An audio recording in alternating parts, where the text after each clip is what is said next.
Hello Leo, salamat sa pagbisita o salamat sa pagbabalik. Ito po ang inyong Sun, Moon, Rising Sign and Venus. General reading para sa sign ng Leo. Kunin lang po natin kung ano ang nakarelate tayo. Tapon natin ang hindi. Kung hindi nakarelate, okay lang yan. Maaaring ang next na pag-upload ng video, next na video ang siyang makakarelate tayo. So, subscribe lamang po tayo para maabutan natin yan. Pero, naniniwala ako, uy, dalawa. Meron at merong dahilan kung bakit tayo napadpad dito. Uy, una kong naisip, redirection is God's protection.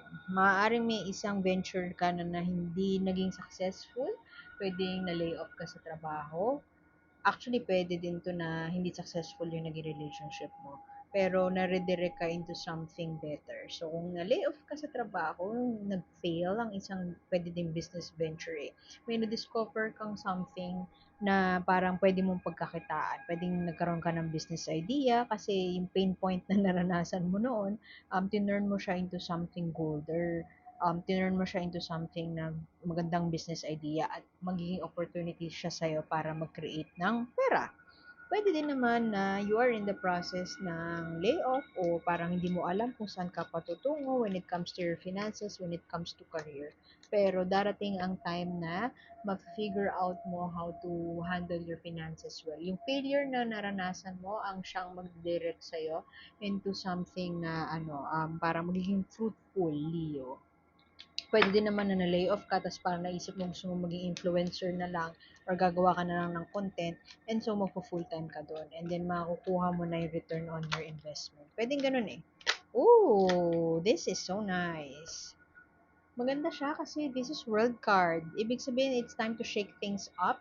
Pwedeng yung shake up na failure na yon ay siyang way ni universe para paalisin ka na doon sa isang bagay na hindi na nag-work para sa'yo. Pwede kasi na um, hindi ka talaga sanay working with other people, ang hirap katrabaho ng mga tao, nahihirapan kang mag-deal with people. And so, ibibigay sa ni universe yung failure na yun para mag-shake yung buhay mo, mag-shake yung mundo mo, at isarado mo na yung chapter of you dealing with other people. And so, madidirect ka na sa isang sitwasyon na parang madidiscover mo na magaling ka pala gumawa ng content. Madidiscover mo yung part ng sarili mo na magto-turn into a business idea o madidiscover mo yung part ng sarili mo na pwede mo palang i-monetize.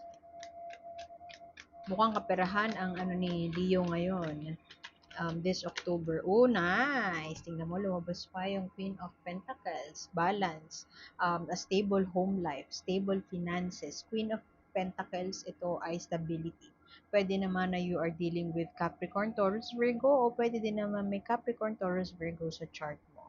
Alam mo, yung tingin mo, ini-enjoy niya lang yung ice cream niya. O parang, I don't care about you, pero this is where I'm happy, this is where I'm good at. Ito very extreme, hindi lahat makaka-relate, pwedeng iisa lang. Yung una po kaso sa isip ko, Sugar Baby. Or OF, OnlyFans. Pwede yung iba sa inyo, mag-venture into that kasi dun kayo talaga magaling. Dun kayo nagta-thrive. And yun talaga yung gusto nyong gawin. So, parang naisip ko siya doon. Nag-cross siya sa utak ko nung sinabi ko yung I don't care. So, this could be a venture na you will go into a venture into something new, magpaplano ka ng something new, o kaya mag-travel ka, mag-overseas, magtatrabaho overseas, and doon mo makikita yung talagang bagay para sa'yo. You would start to think na, bakit ba ako, ba't ba natagalan pa bago ako nakaalis? O pwede din naman na, ang tagal ko sa Pilipinas na medyo conservative ang culture, and then ngayon na mag-overseas ako, parang nagbago ang pananaw ko sa buhay, nagbago ang pananaw ko in life na parang acceptable pala na ganito ang trabaho, hindi ko kailangan ikahiya. Pwedeng ganun. Okay?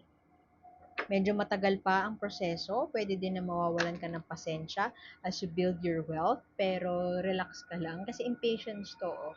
Hindi pa darating sa ngayon, this October hindi pa darating ang ROI, pero eventually darating din siya. So, ano ka lang, manalig ka lang, tiyaga-tiyaga lang.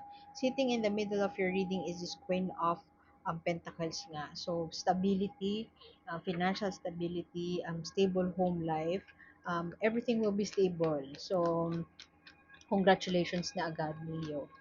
Kasi tingnan mo, Ten of Pentacles ang core energy mo, parang a life well lived. Nakahiga ka na lang, ayan, passive income. Magkakaroon ka siguro ng ways o makaka-discover ka ng ways para maka-generate ng passive income. At itong journey mo na ito na magsisimula probably this October ay totally iba siya doon sa nakasanayan mong gawin. This October ang makikita ko kung hindi man magsasara na yung chapter ng, let's say, yun nga, ng slave, slave work mo sa isang BPO o slave work mo as a teacher, ganyan. Pwedeng aalis ka na sa corporate, magta-try ka ng freelancing, or aalis ka na sa corporate or magta-try ka ng ibang career path. And then this October, maaaring ikaw ay mapapaisip parang hanggang dito na lang ba ako? Yan ang magpo-propel para maka-close mo yung chapter na yon. There's another person in your life. It could be your lover. Queen of Swords naman to. So, some of you could be in a same-sex partnership, pares kayong babae. At siya naman very logical, very siguro inspired ka ng tao na to kasi siya yung voice of reason mo. Siya nagsasabi sa'yo na analytical siya, hindi siya nagpapadalos-dalos sa emosyon, hindi siya nagpapatalo kapag sinasabi ng emosyon niya na parang dinadoubt, pag dumating a period of doubt, kapag dinadoubt yung sarili, siya yung tipo ng tao na parang um, plan B tayo, no? Mag-pivot tayo to plan B. Hindi tayo papatalo doon sa negative na nararamdaman natin, which is very good, which is very nice. Kasi feeling ko, itong failure mo, kasi mangyayari muna yung failure, remember, yung core energy mo, failure muna to. So, pwedeng ito pa lang yung mangyayari this October. Pwede ka November pa to, hindi pa agad-agad. Pero,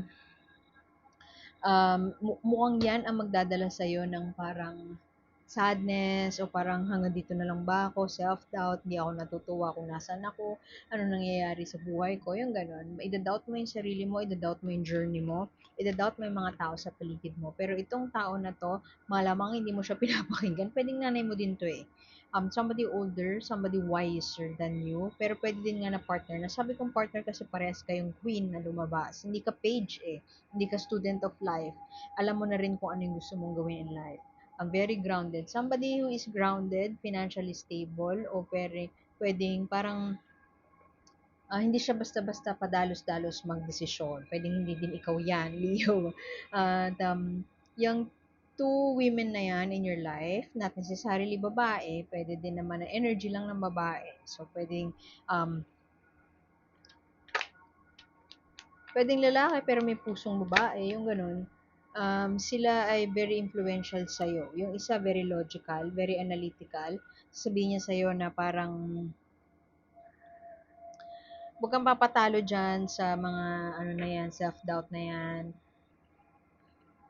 O kaya sila yung magsasabi na umalis ka na, venture ka na into a business, pwedeng gano'n. Nice, Empress, this is abundance.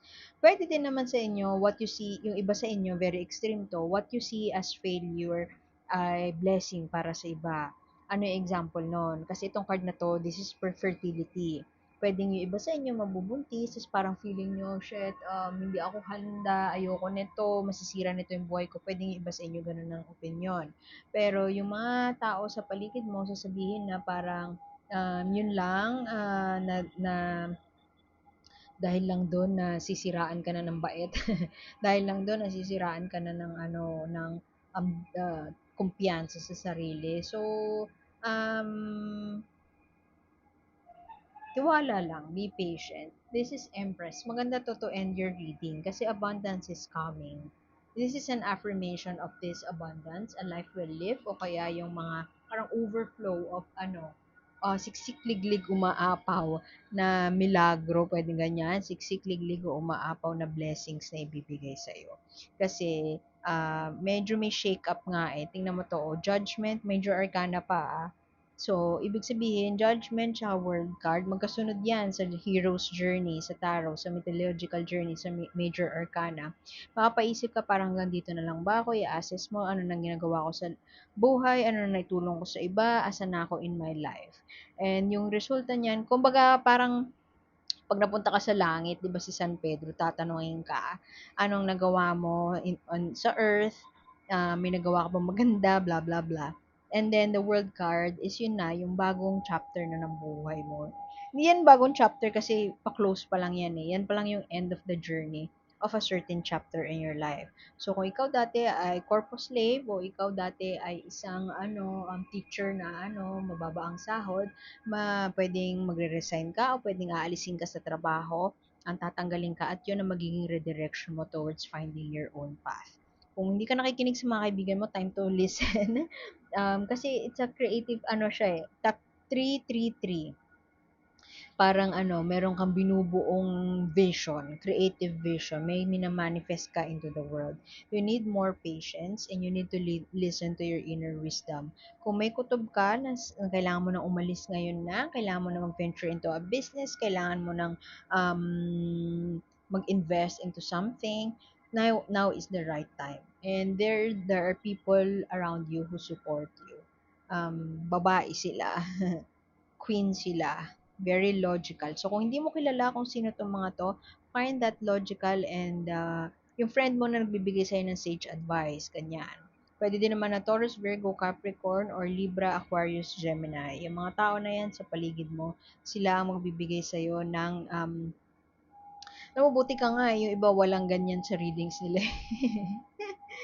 Meron kang tao supportive sa'yo. Usually, yung mga queen na lumalabas pa sa kanila, at least this October, sa ibang signs, reversed pa. So, ibig sabihin, may sariling binabalak yung mga queen na yon. Ito sa'yo, they have your back. Kung sino man itong Taurus, Virgo, Capricorn na to, or Libra, Gemini, Aquarius sa buhay mo. They have your back and they would support you. Miracle is on the way, pero all you have to do is listen to your intuition. Kasi mukhang pinagdududahan mo pa yung journey na nasaan ka at nawawalan ka ng pasensya sa mga ganap in your life. Medyo nawawalan ng pag-asa. Wala ng pag-asa, parang, bakit ako nandito? Deserve ko ba to? Pwede kasi this October lang yung failure pa lang yung mangyayari eh. Saka pa yung abundance. So, subscribe ka para malay mo kaduktong nito yung next month's reading.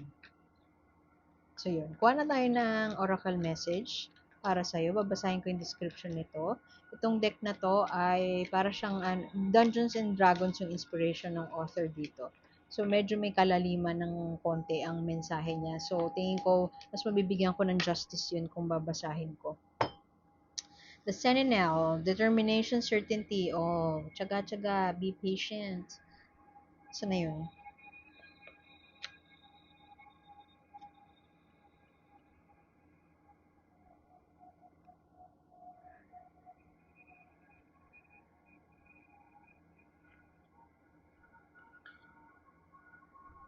Doon itong deck na to. A figure stands at the gates, faceless in their armor, hidden by their great shield. The sentinel is the pinnacle of guardianship. They know the value of what they protect and what they will give in order to keep it safe. They have their orders and they will not leave their post no matter what comes to pass. The sentinel is a representation of extreme focus, of security in knowing your position and purpose in the world. It may feel as though forces have been conspiring to tempt you away from your goals, but do not let yourself be swayed. Tama yung sinabi ko unang-una, redirection is God's protection. Balance unexpected situations with rational thought, and the outcome will be worth 100 times any distraction that might befall you. Trust the process. Kasi, and be patient. Kasi you are being directed into somewhere na deserve mo. So, kahit pa masaya ka sa iyong trabaho sa ngayon, kung ikaw ay na-lay off, channel that grace para i-accept yon, i-embrace yon kasi you are being redirected to miracles, to something better, abundance, ganyan. So, I leave it at that, Leo. Salamat sa pagbisita and like, share, and subscribe lang po. Sana maabutan kita ulit next time and I hope to see you soon. Bye!